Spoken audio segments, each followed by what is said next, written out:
We're talking fire safety this morning when it comes to your grill. We know this is the time when they get used the most, but are you taking the proper precautions? Christine Karsten joins us live from Clay Fire in South Bend this morning. Good morning, Christine.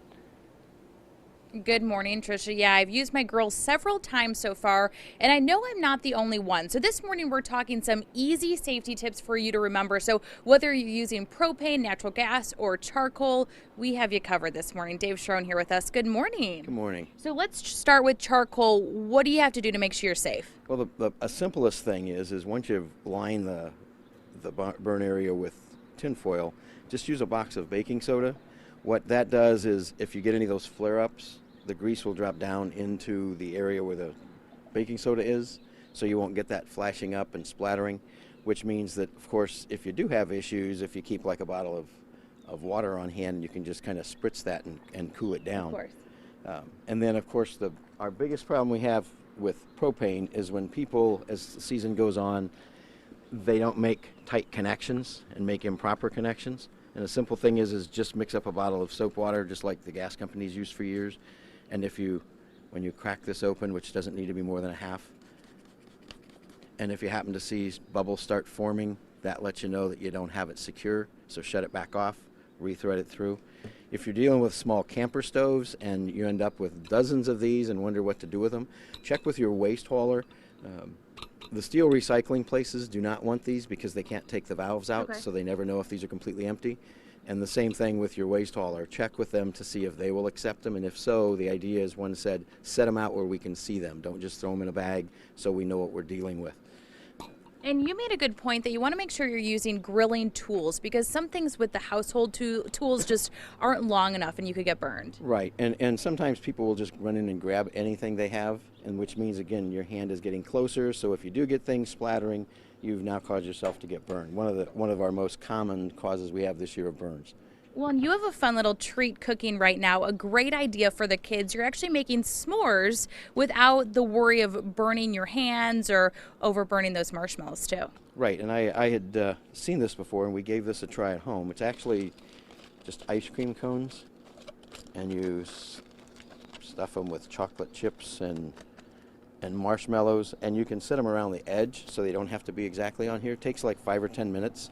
But then you end up with this that no one has to stand over and pinch hot things onto their fingers. I love that. And you mentioned using the right lighter fluid, too, when it comes to charcoal is just as important as setting it up. Right. And as we say, buy charcoal lighter fluid. Don't use gasoline or anything else.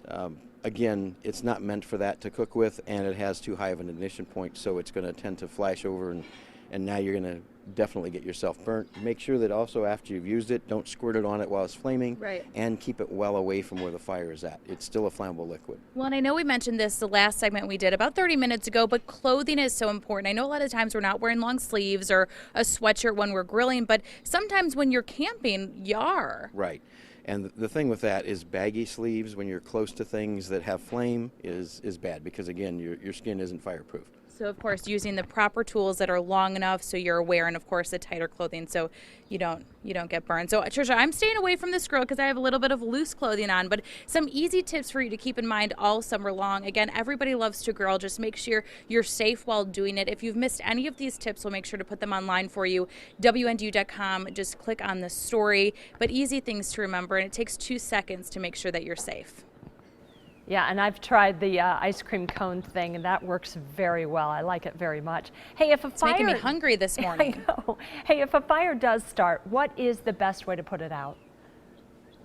Yeah, that's a great question because depending on what you're using would probably depend on how you're going to put it out. I was telling Dave, I have an electric grill and we sparked a fire when we were making hot dogs and I had a little bit of a panic moment on what to do. So if your fire does start because of something going on here, what's the best thing to do right away? For charcoal, as we said, if you just have a spray bottle with some water in it and dampen those down. The other thing, if you have an issue with a propane grill and your tank is where it can be reached, just shut it off. Okay. Because you're taking away the fuel. You just need to either take away the heat, the fuel, or the oxygen. And it's simplest to take away the fuel for there and also to close the lid. So don't panic. Get your head together. Solve the problem. If it gets too bad, we'll call you guys. Right.